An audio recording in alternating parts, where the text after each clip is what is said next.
nggak sih konsep postmodernisme tuh benar-benar mengubah cara kita melihat dunia loh.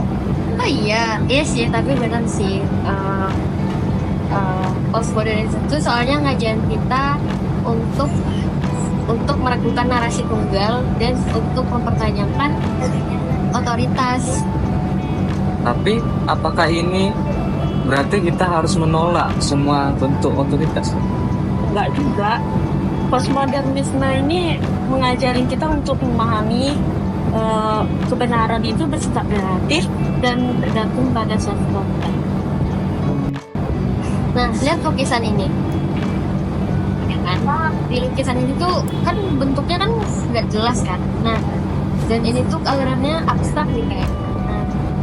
Nggak ada satu interpretasi pun yang sama setiap orang. Jadi setiap orang itu di masing-masing kepalanya tuh punya interpretasi makna tentang tulisan ini yang beda-beda. Jadi kita tuh nggak bisa menyatukan setiap pemikiran orang tuh, oh ini tuh yang benar, ini salah, itu nggak bisa. Perspektif subjektif kita itu menentukan dan membentuk realitas diri kita sendiri. Tapi bagaimana kita menghadapi ketidakpastian ini dalam bisnis dan teknologi?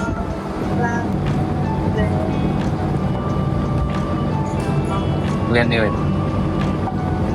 postmodernisasi mengajarkan kita untuk beradaptasi tentang sebuah perubahan tren frekuensi. Misalnya, suatu pola tidak dapat kita duga secara mudah. Kita harus fleksibel dan juga lebih terbuka dalam menghadapi suatu perubahan.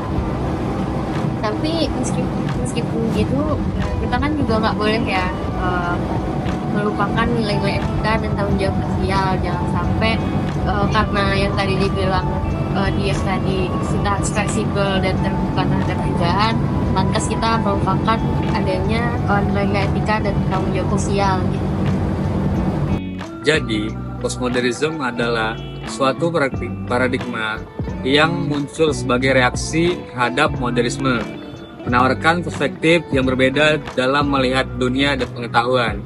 Secara umum, postmodernisme sering diartikan sebagai serangkaian kritik terhadap masyarakat modern, khususnya terhadap kegagalan janji-janji yang dihasilkan oleh modernitas.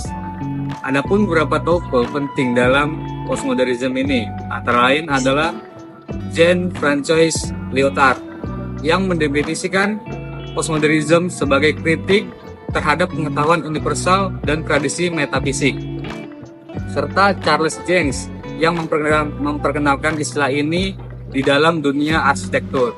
Dalam pandangan postmodernisme, kemajuan ilmu, pengetahuan dan teknologi yang pesat belum tentu merubah kemajuan bagi peradaban manusia.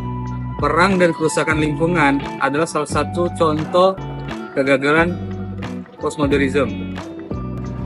Nah, penerapan postmodernisme pun telah dilakukan dalam berbagai bidang, seperti misalnya ada seni, arsitektur, musik, film, dan teater.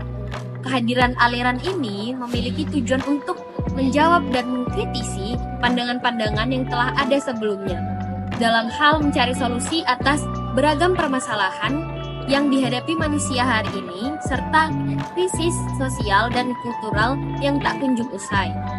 Sebagian para ahli sepakat bahwa postmodernisme ini bisa mengatasi krisis-krisis sosial yang terjadi, sehingga pemikiran ini pun telah mempengaruhi hampir sebagian besar sisi kehidupan manusia. Jika diamati dengan seksama, banyak hal menarik dan bisa diterima dari apa yang ditawarkan oleh pasca modernisme. Kenyataannya, dia ada dan keberadaannya harus diakui. Soal membawa manfaat atau tidaknya, kita tidak bisa menilai dari satu sisi saja. Karena selalu ada dua sisi, yaitu apakah baik atau buruk. Kita bisa memeriksa dan menjelaskan apa yang telah diterangkan di atas. Tentunya, postmodernisme telah menambah perbendaharaan kita mengenai ilmu pengetahuan. Pandangan postmodernisme yang kelanjutan dari modernisme muncul karena menentang pendapat dari modernisme yang mereka anggap memiliki kelemahan.